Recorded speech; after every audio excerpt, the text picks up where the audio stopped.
Hi, this is Ed, and welcome to episode 2 of Cracking the Codex. Joining me, as ever, is John Scrivens. How are you doing today, John? I'm brilliant, some might say. Some might say firing on all cylinders. Very nice. That's why we pay him the big bucks for the puns alone.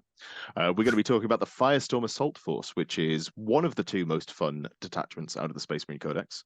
Fun is obviously objective, and we're here to tell you objectively that you should be having the most fun playing this detachment. We So, insist on it, in fact. yeah, absolutely. Have fun the way we tell you to.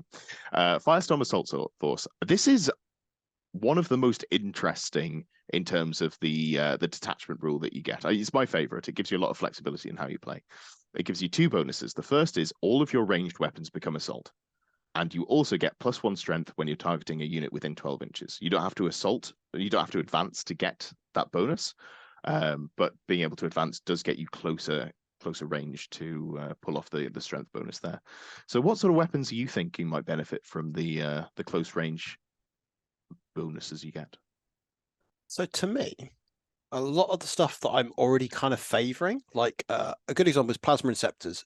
I benefit from the fact that they assault, they shoot their assault guns, and they're up close, and it's some raw damage. So being able to get something that isn't normally that profile to do that thing means I've got more units that now can achieve something that I really like doing. So to me, even something silly like promise I don't remember what weapons actually have assault already, so it makes it really problematic because like a bolt rifle is already assault and heavy. So there is a lot of stuff in Space Marines that are already assault, but then there's the stuff that isn't so typical. So say a dreadnought. Dreadnoughts typically hard to position. Their guns are probably heavy. Yeah, I've got to say I've really enjoyed the flexibility of still taking some long range fire support platforms, positioning in a way that you can probably just roll like a 3 or 4 on advance, and then suddenly you've got a really wide open fire lane that your opponent can't realistically hide from. It opens the map up a lot, especially if you're putting it on something like a 10-inch move vehicle that then goes, 14 inches. The other obvious shout here is aggressors. Great unit already. Why not be more gooder? More gooder. Well, it then means as well, if you're at strength 5, if you're going into your average power armored like Space Marine, Chaos Space Marine, suddenly you're wounding on 3s. Yes. Which makes quite a difference. Yeah, obviously Space Marines are feeling the lack of oath rerolls to wound. You can make up for that with gratuitous amounts of lethal hits, but this is a nice way to sort of bridge that gap a little bit. Getting +1 strength on the breakpoints, if you can get +1 to wound. It's not quite the same as re-rolling all wounds. It doesn't give you the same consistency, but it's definitely nice to have. But for half of a Boltstorm aggressor's wounding rolls, they are twin linked anyway. So twin linked re-rolling 3s rather than 4s could swing it. Yeah, absolutely. I will say that when we get to the example list, we're pretty hot on aggressors. We'll just say it there. Another little pun for those of you in the chat keeping score. So, strat-wise, now you may notice that 5 of the strats are grouped together here, and that is because 5 of them are battle tactics. As we all know, free stratagems are great, and being able to really get your money's worth by just using whatever fits the bill at the time is a great way to use the captain's ability to give you free stratagems. So starting off, Armor of Contempt, you know it, you love it. 1 CP, battle tactic. You can use it twice if needs be, use it for free with a captain, and it gives you -1 AP to incoming attacks on a single unit. Great, solid value proposition. Straightforward. It's going to be good in every faction, especially if you're running large units of aggressors, for example, where taking the edge off the incoming attacks really does help keep them alive. Then we've got Crucible of Battle. So you use this in either your shooting or fight phase. You pick 1 infantry unit that has not been selected to shoot or fight, and if it's attacking the closest eligible target within 6 inches, add 1 to the wound roll. That is spicy. Now, you do have to get close, but if you're in combat, you're going to be, potentially fighting the closest enemy unit unless you've made some positioning errors. Or if you're advancing to get closer to shoot, you can probably pull this off. Not every time, but semi-regularly. Solid 1 CP +1 to wound. Where do you think you're going to be using this one? There's this weird fringe unit. I've not seen it much recently, but they're called aggressors. I can see people because you're going to get if you're shooting your closest eligible target with them anyway, you're getting +1 AP. Yep. So then getting the +2 wound is fantastic. So suddenly, if you've got that, if you're hitting, say, if you're going into, say, some toughness 4 or 5 things, you're suddenly wounding on 3s or 2s with your rerolls. rerolls to wound. Fantastic. It's fantastic. And that's where you suddenly go, okay, this unit of, say, Chaos Space Marine Chosen that are quite sticky to pick up. Yep. If you're not getting them with enough focus fire. I think this does the work now. Like, on aggressors, I really like this in combat. 1 CP to make you wound vehicles on a 4 with rerolls to wound. That's fantastic. Suddenly 75% of your hits turn into wounds. Because they're now hitting on 3s in combat as well. Hitting on they 3s, got better at hitting on 3s, didn't they, as well? Absolutely. Yeah. And do you know what else you can use this on? Nice little niche unit that not seeing much tabletop use. Inceptors, because you're going to come in 3 inches away, probably going to be shooting the closest unit. You don't always want to use them with the guns, but again, you can potentially be wounding vehicles on 4s. Yes. Because overcharged plasma with them is really nice, but it does struggle to hit anything more than an elite kind of infantry model, realistically, or a lower armored vehicle, a lower toughness vehicle. Yeah, absolutely. It's and again, they have rerolls to wound, getting some big value out of that one. So moving on, immolation protocols. This is the sort of the namesake ability, the one that you might be picking if you want to play a fluffy, you're going, oh, this is the Salamander's detachment, I'm going to be running loads of flamers. Well, you're right to do so. It's 2 CP. You pick one Astartes unit. It doesn't have to be infantry. You can put it on vehicles or whatever else you want to that hasn't shot. And torrent weapons in that unit get devastating wounds. I don't want to sound like a broken record, but do you know aggressors can have twin-linked flamers? Yeah. And they can get out of something with shots. They can get out of a vehicle with torrent weapons as well, quite easily. They can do that, which would also benefit from it. There's something else that we'll get onto to keep them safe after they've got out of said vehicle with torrent weapons. But yeah, no, this is incredible. I know pre-points changes, people were talking about Vulcan Hestan in a brick of the Immolation Marines. That's the ones, now he's gone up in points, I'm kind of less hot on it. But yeah, just anywhere that you can pack a lot of flamers, being able to go, this is a kind of kills everything unit. It doesn't put out the mortal wounds that you might have seen from the beginning of the Edition Deathwatch models. Yeah. It's still pretty nice. And you're still forcing some saves as well, potentially, depending what you're going into. And you can buff that up in other ways. Aggressors get +1 AP against the closest enemy unit anyway. So there's a lot of synergy in this detachment with the big chunky Gravis boys. Second to last in the battle tactics, Onslaught of Fire. You can pick a unit that disembarked from a transport this turn but hasn't shot yet, and if they make a range attack that targets the closest eligible target within 12 inches, +1 to hit. And then you can also force them to take a battle shock if there's any models in there destroyed, which is it's not why you're using it, but it's a fringe benefit. If you can scare someone off an objective and make getting teleport home one of the action secondaries easier, that could be. Or even just choking their primary if they've literally got one unit sat. Well, it would fall off, and then they'd have to take the test again in their command phase. Yeah, which is why I'm never so hot on the battle shock tests. But it's more strats than anything as well, I suppose. I'd pay a CP. Yeah, no, that's a great point. I'd pay a CP for this ability on the right unit anyway. So, this one's less obvious. You can put it on the Boltstorm aggressors. I think this is good if you want to really pick something up, but you can't dedicate Oath into it. So I quite like this on, say, a small 5-man unit of Hellblasters that have gone out of an Impulsor.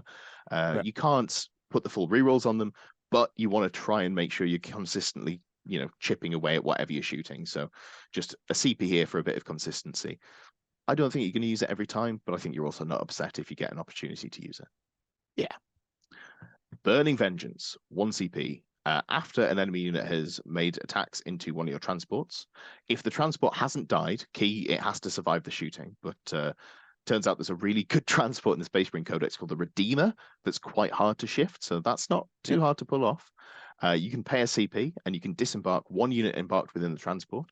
You can then shoot with it as if it's the shooting phase. You do have to shoot that same unit, but out of phase damage is very valuable. You're still hitting on your ballistic skill. It's not a case of an Overwatch ability. It's just step out, burn some heretics to a crisp. Yeah, jobs are good. And if they haven't got any more shooting, like available to them, that Mhm. unit could be relatively safe, and then be able to Mm. then move out, Mhm. advance because they're in this detachment, and Yeah. go and kill something else or finish the job. Yeah, It's nice absolutely. because it's setting you up for your next turn, I think, which is quite nice. Yeah. You could use it as a positional play. You can get out onto an objective where your opponents try to dedicate models onto it, or you can just step out on one side of a transport, kill something that shot them, and then at the end of the phase, use the rapid embarkation strat, the last stratagem we have, which is at the end of your fight phase, if your unit is fully within 6 inches and there is no models in the transport you want to get in, the infantry unit can embark. You can't be within engagement range, so you can't just sort of fall back out of combat into it.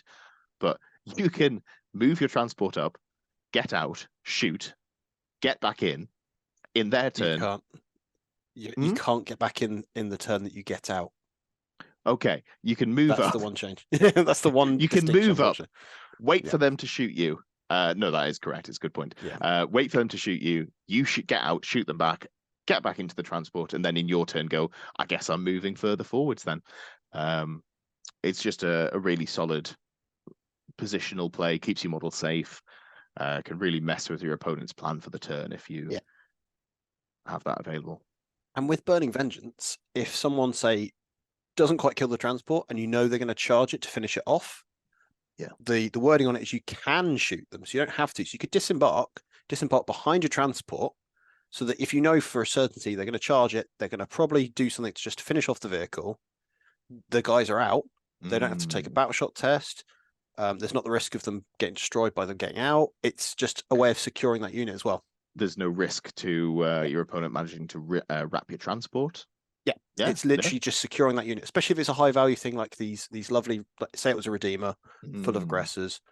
The worst thing you can have is someone force you to lose some of that value of that unit because you have invested the points. So good shout there on an off use of Burning Vengeance, which isn't sort of immediately obvious.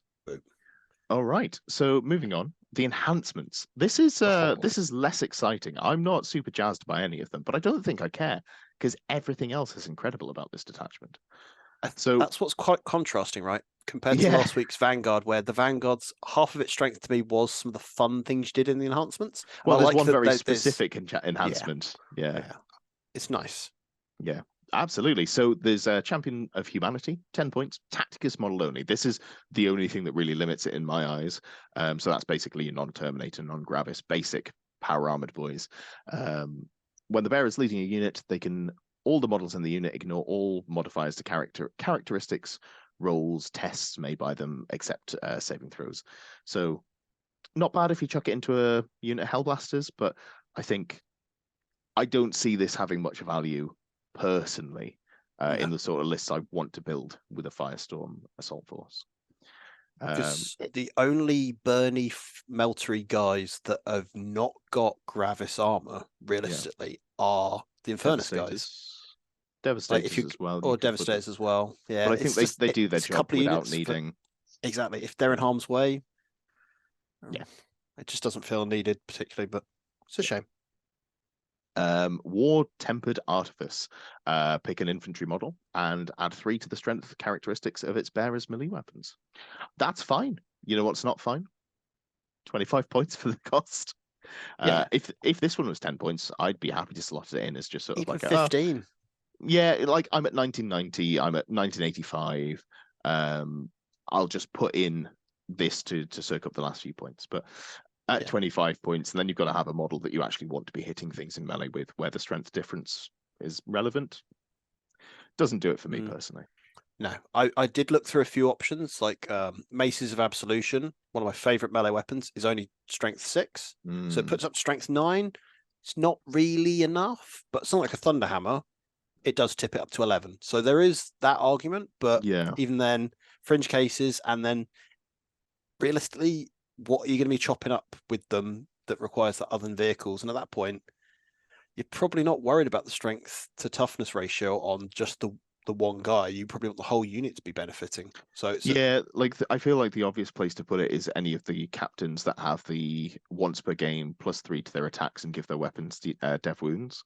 Yeah, but I don't see the 3 strength really making a difference in any breakpoints. So no, it just means you'll get more successes to wound, not more dev wounds. That's the thing. I'm looking forward to seeing someone put it on a model that I hadn't considered at all, winning like a mid-sized GT with it, and I'll be very pleased to eat my words. So if you come up with a combo, please chuck it in the comments. I'd love to see something. I love those sort of like fun jank combos that just do better than they should.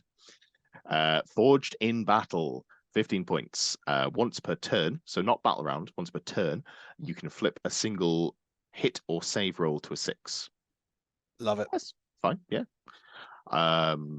Obviously, lethal hits are a strong way to play Space Marines at the moment, so you can give yourself a lethal hit and also then just like put a save on your opponent's turn.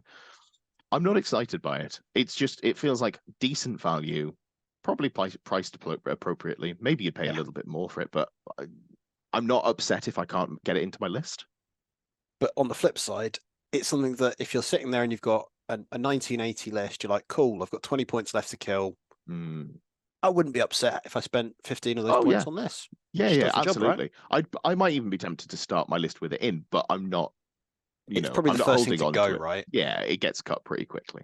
Yeah. Speaking of thing that gets cut pretty quickly, in my opinion, Adamantine Mantle. Every time an attack is allocated to the bearer, subtract 1 from the damage of the attack. If you are hit by Melter or Torrent weapons, the damage of that attack becomes 1 instead. In theory, great. In reality, all of your friends in that unit are going to be dead before you start taking saves on characters. That, like, maybe if you can make a solo beta, but then maybe you want to put the War Tempered Artifice on it instead. I don't know. I'm not seeing any particularly amazing uses for it. Maybe you put it on the Harm Assist, the Biologist. Whatchamacall him? He's on the next slide. You know, the Gravis goes with the aggressors. The Apothecary Biologists. Yeah, those are the words I was trying to say.